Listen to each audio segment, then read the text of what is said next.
And for our project itself, we make it much more standardized to 9 standard model for EDU and another 3 for ENU, compared to more models. And we also keep control of our qualified suppliers to shorter their delivery time to each of the supplier to make sure they can catch up on the delivery time of the vessel, of the system. And also, Sunrui has a lot of long-term cooperation agreement with a lot of dry docking shipyard, like the major shipyard in China, because we're from CSIC group, so all the repair shipyard in our group is no problem at all. They are our brother companies. And also another dry docking shipyard in China, CSIC, no problem. We had a long-term cooperation with it. And HRDD, Fujian Huadong shipyard, even the shipyard is in Singapore, we have long-term cooperation.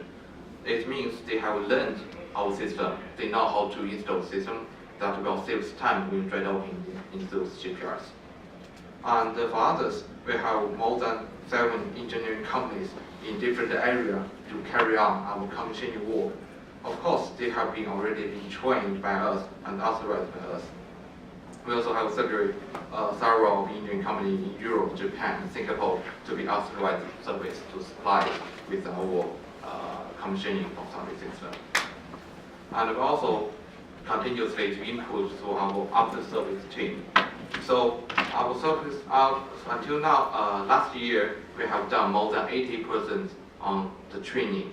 The training is like we find a very good agent in globally to find their agent, and we require them to send 1 or 2 of engineers come to Sunrui to do the training. The training contains like 1 week in classroom training, another week it will be the operating the system in our factory. We're able to do the testing out of factory. And after that, we will find 1 vessel of the new buildings in China so their engineering will come together with Sunrui engineering on board to operate the system. After that, Sunrui will have the test for them. If they could pass, so they will be authorized Sunrui authorized Sunrui service engineer. So in case of those vessels in any the system in any problem on board, we will have one of the engineering, at least one of the engineers with our certificate authorized, means is authorized to do the service of Sunrui system. And for our after-service stations, now I can say there is a lot of engineering company who is doing the service network for us. And in Asia area, of course, we'll do is from our headquarters, and we cover all the Asia area, as well together with our with our overseas offices in Singapore and in Japan. And in Europe and the Middle East, we have very good agents there. In Europe, we also have our Germany office to cover this whole area, and also as well as in American. And we're still looking for more American service after service team in here to authorize by us and to do service for us. So basically, this is a presentation and some of the basic introduction of our company. Thank you.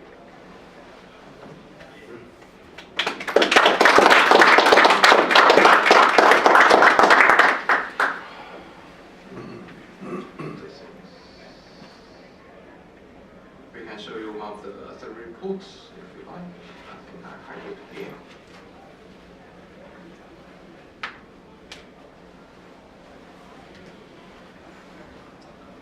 So this one is the one survey report we have done for one concept flow carrier.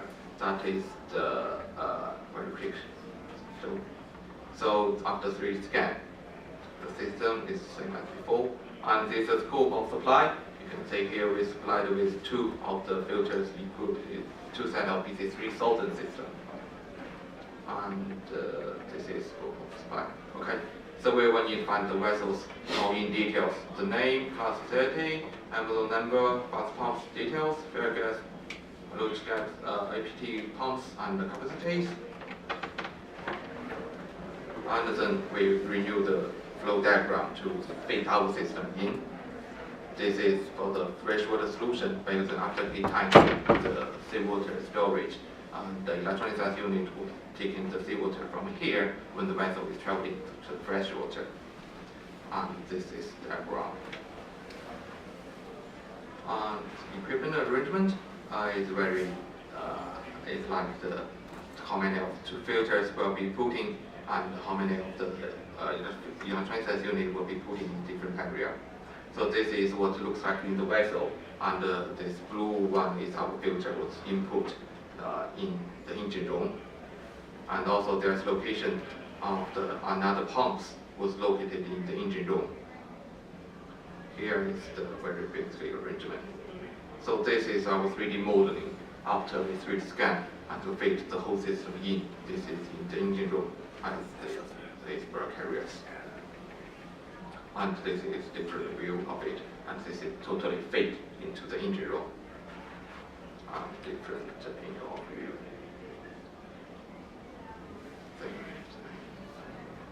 And also maintenance space is being conserved by us when we do 3D scan. And also there is some issue we have already think about before. Okay, so even some of the pipelines of the vessel need to redo or remove something, also including here.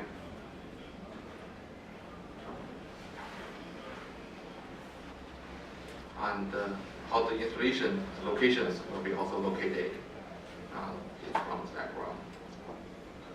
Will be all included in our survey report. Here is some of the cables and some of the pipelines.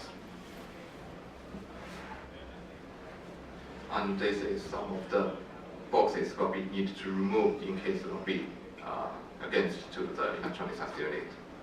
And this is hydrogen remove pipelines will directly vent out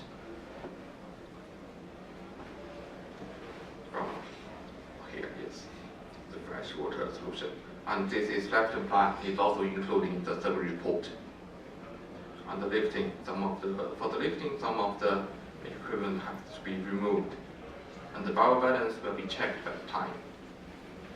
And the material list, this is list that is what we offer to the owner that after we done 3D scan, this is some of the like the pipelines cables were prepared by the owner. All should be the list given to owner, and the owner need to give this list to the dry docking shipyard to let them to preparation.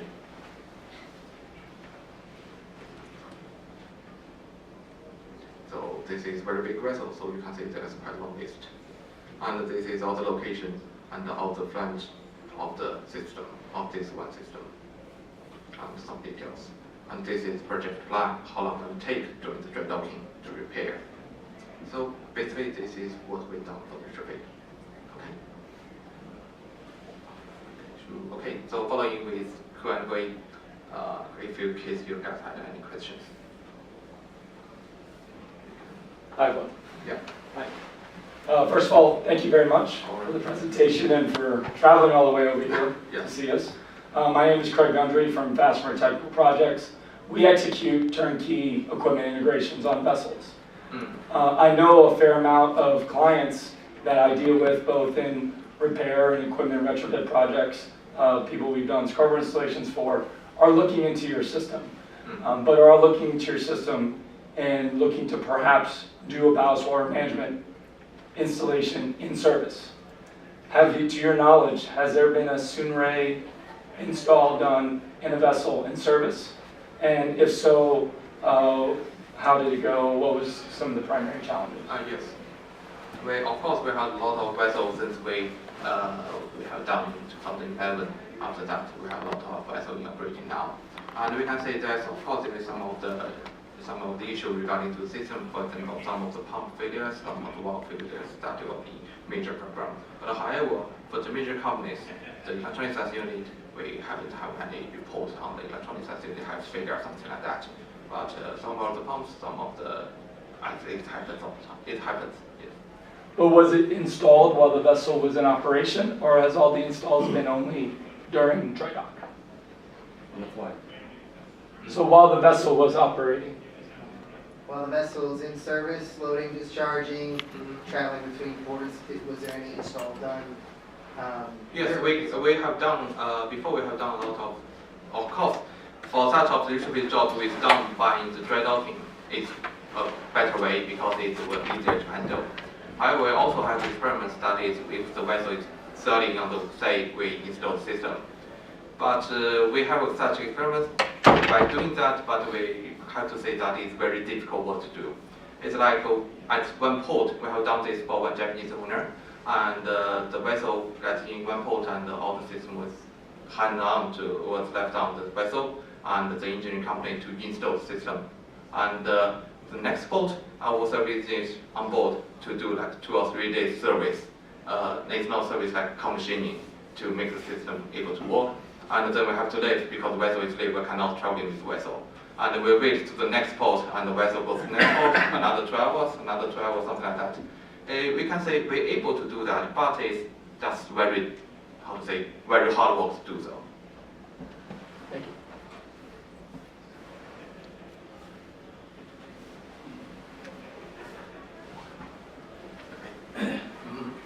My name is Dean. I'm from Scorpio. You were talking about installing the electrolysis unit in the pontoon. What happens on a promotion where you have to install?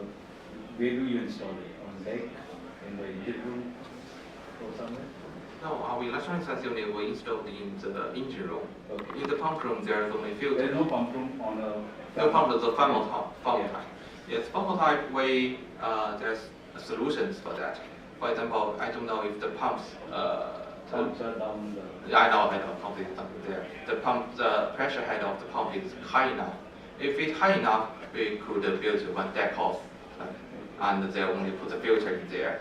In this case, deck house could be smaller because we only have the filter there, and that will be incredible. I don't know if the pressure head is high enough because it's quite long distance, and if it's not, we have one of the solutions that is.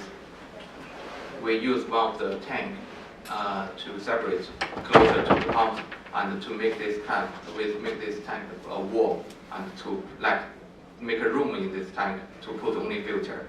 Because we only put filters, that means there's very small room in the tank. And then in this case, if they don't have enough high pressure, so the filter will be closer to the pump, to the bus pump, like the pump room. And the remaining of the rest of the system will be installed in the engine room. Another question is, what's the TRO value at the time of ballasting? Ballasting value, the average will be 7.5 ppm in the tank. That is the number that we think able to kill all the particles and not to damage the coating. But in fact, the operation will be there's a range between to make it to average 7.5 ppm. So you say Adjust. 7.5, it is treated. If it is It's not treated. It's adjusted by the flow rate as well as the TIO sensor. We have the TIO sensor to measure if it gets enough to 7.5 ppm. Okay, so what you say is if it is 7.5 above, 7.5 to 9.5 it is. What is the TRO value? It's 5 to 9. Yes, about. There's a range, yes. Okay. Automatically. What is it if it is below? Is it considered as treated or untreated?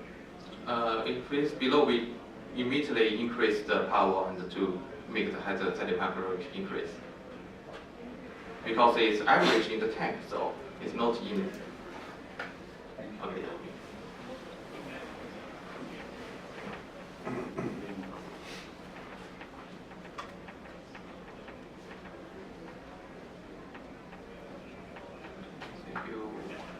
If you have any questions, we could have a little moment to discuss. Okay.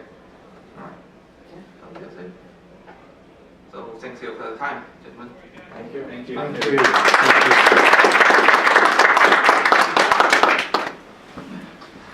Hey, Ollie, how you doing? Good to see you. Good to see you. Thanks for coming.